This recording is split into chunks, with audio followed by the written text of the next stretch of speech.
ये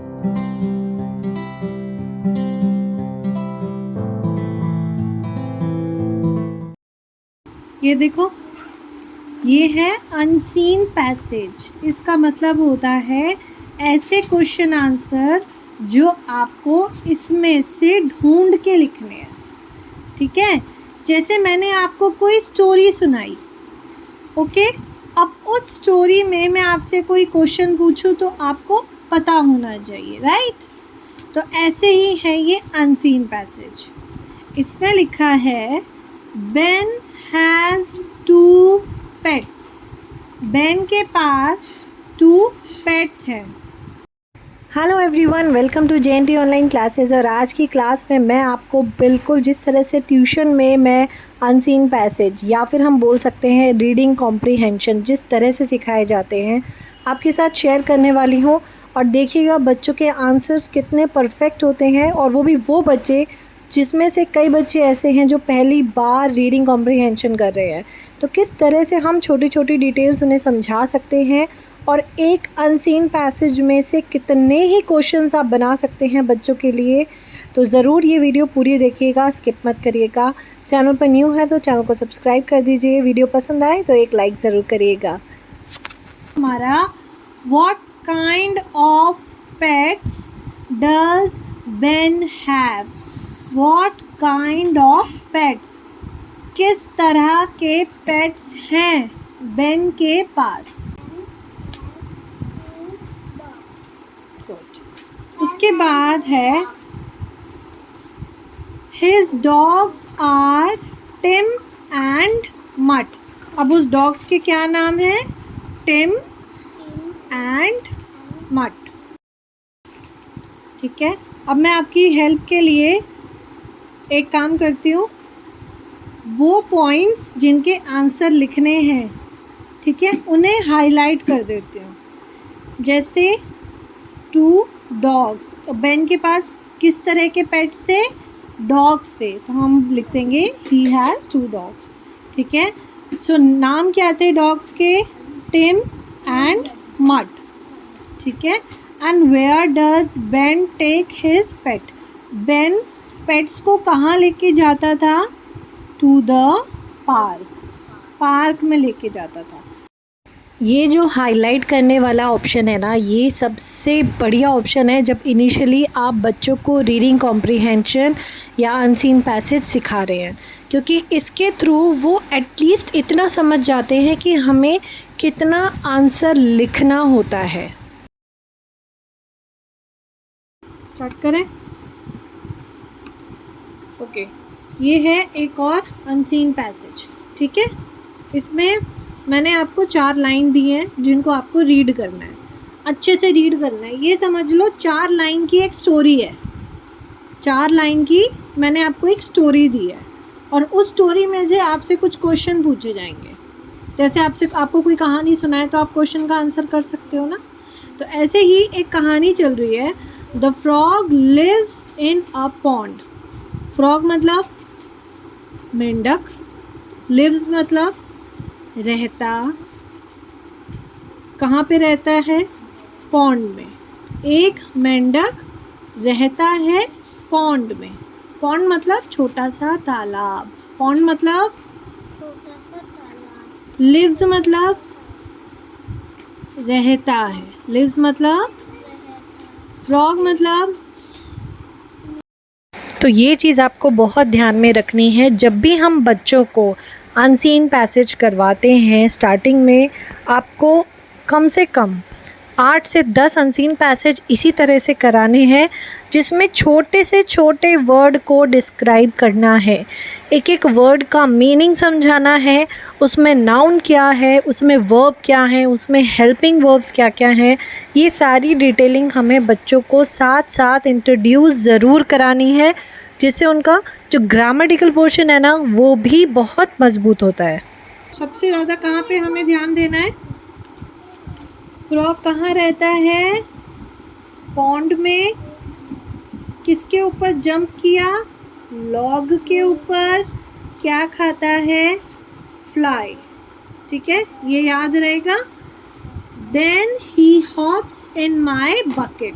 और उसके बाद वो कहाँ कूद गया? बकेट में। बकेट मतलब बाल्टी, टोकरी, किसी को भी बकेट बोल सकते हैं। ठीक है, अब इसमें से पहले मैंने कुछ डिफ़िकल्ट वर्ड दिए हैं। फ्रॉग, ठीक है, साउंड से पढ़ना है। फ र ओ ग, फ्रॉग। ल ई व एस, लिव्स। प ओ न ड, पॉन्ड। ठीक है, jumps, fly, then hops, bucket. तो ये आपके डिफ़िकल्ट वर्ड हैं जिनकी अभी डिक्टेशन भी होगी। पहले आप इसको रीड करेंगे, उसके बाद डिक्टेशन करेंगे। ठीक है, इसकी मैं डिक्टेशन लूँगी, इसको प्रिपेयर करेंगे। उसके बाद मैंने इसमें से दिए हैं नाउन। ठीक है, नाउन बताया था ना क्या होते हैं, क्या होते हैं बताओ? The name of a person, place, animal, thing. Noun क्या होते हैं? The name of a person, place, animal, thing. किसी भी एनिमल का नाम, किसी भी पर्सन का नाम, किसी भी प्लेस का नाम, किसी भी थिंग का नाम। ठीक है, मैं कुछ नाउन बता रही हूँ, जैसे फ्रॉग। फ्रॉग मतलब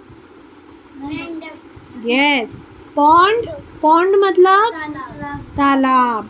लॉग मतलब, लॉग मतलब कूदना। नहीं, जंप कूदना होता है बेटा। लॉग मतलब लकड़ी का टुकड़ा, लॉग। तो इसी तरह से आप बहुत सारे क्वेश्चंस खुद ही बिल्डअप कर सकते हैं। अगर बच्चे की वोकैबुलरी थोड़ी सी बेटर है तो आप उसको सेंटेंसेस बनाने के लिए दे सकते हैं। इसी में से राइमिंग वर्ड्स दे सकते हैं, वर्ब को सर्कल करना दे सकते हैं, नाउन को अंडरलाइन करना दे सकते हैं। इस तरह के बहुत सारे ऑप्शंस होते हैं जब हम एक अनसीन पैसेज बच्चे को कराते हैं, क्योंकि अनसीन पैसेज के साथ में उसके एक ही बार में कम से कम 4 से 5 कंसेप्ट क्लियर हो जाते हैं ग्रामर के। सिर्फ करवाने का तरीका परफेक्ट होना चाहिए। हमें सिर्फ एक पैसेज देके और क्वेश्चन आंसर्स नहीं देने हैं, उसके साथ में हमें बहुत सारी चीज़ें उनको करानी है। चल रहा है, पढ़ रहा है, सो रहा है, जा रहा है, नाच रहा है, गा रहा है। इन सारे सेंटेंस में हर कोई कुछ ना कुछ कर रहा है। ठीक है, हर कोई कुछ ना कुछ कर रहा है। तो जहाँ कुछ काम हो रहा होता है उसको हम वर्ब कहते हैं, वर्ब। ठीक है, वर्ब का मतलब होता है एक्शन वर्ड्स। ओके, जैसे running, singing, dancing, eating, cooking और वॉकिंग और रीडिंग और राइटिंग। तो सब में कुछ ना कुछ काम हो रहा है। ठीक है, ओके, बिल्कुल ठीक है, तीनों आंसर्स बिल्कुल ठीक है। ठीक, वेरी गुड। ये रीड करना आ गया। अब मैं आपको पूछूं इसमें से नाउन कौन से हैं? ठीक है, आप इसमें से नाउन फाइंड आउट करोगे। ठीक है, और वो लिखोगे। तो देखा आपने किस तरह से रीडिंग कॉम्प्रिहेंशन मैं बच्चों को कराती हूँ। और अगर आपके पास कोई बुक अवेलेबल है जिसमें रीडिंग कॉम्प्रिहेंशन के बहुत सारे एग्जांपल्स हों तो वो बेटर है। अगर नहीं है डोंट वरी, गूगल पे बहुत सारा मटेरियल है, वहाँ से आप ले सकते हैं। तो यहाँ पे मैंने एक जो रीडिंग कॉम्प्रिहेंशन है पूरा गूगल से लिया हुआ है, लेकिन क्वेश्चंस मैंने इसमें खुद से बनाए हैं बहुत सारे। जैसे डिफ़िकल्ट वर्ड्स अलग करें, उसमें से मैंने जो बच्चे को क्या करना है, नाउन ढूंढने हैं और नाउन लिखने हैं, वर्ब ढूंढने हैं, वो लिखने हैं। उसके बाद जो सेम क्वेश्चन पैसेज के थे आप वो दे सकते हैं। इसी के साथ आप मेक सेंटेंसेस दे सकते हैं, इसी के साथ आप राइमिंग वर्ड्स दे सकते हैं, इसी के साथ आप ट्रू फॉल्स बना सकते हैं, इसी के साथ हम फिल इन द ब्लैंक्स दे सकते हैं, इसी के साथ टिक द करेक्ट ऑप्शन दे सकते हैं। तो क्वेश्चंस की कोई कमी नहीं होती। अगर बच्चा एक बार अच्छे से रीड कर लेता है और उस छोटी सी स्टोरी को समझ लेता है तो आप कितने ही क्वेश्चंस बिल्डअप कर सकते हैं। देखिए यहाँ पे मैंने वर्ब दिए थे करने को, और उससे पहले मैंने कभी वर्ब सिखाए नहीं थे। सिर्फ आपने एक लास्ट वीडियो में देखा होगा जो एक्शन वर्ड्स का एक पूरा बॉक्स था, वो मैंने बच्चे को दिया था, और वो देखने के बाद उसने बहुत जल्दी समझ लिया कि वर्ब क्या होते हैं। इसलिए प्रैक्टिकल नॉलेज बहुत ज़रूरी है। और यहाँ पर मैंने अभी नाउन करने को दिए थे तो वो भी करेक्ट किए बिल्कुल। तो ये छोटी छोटी प्रैक्टिसेस ऐसी होती हैं, अगर हम बच्चों को स्पेशली इन वेकेशंस में कराना स्टार्ट करें तो वो बहुत जल्दी सब कुछ सीख लेते हैं।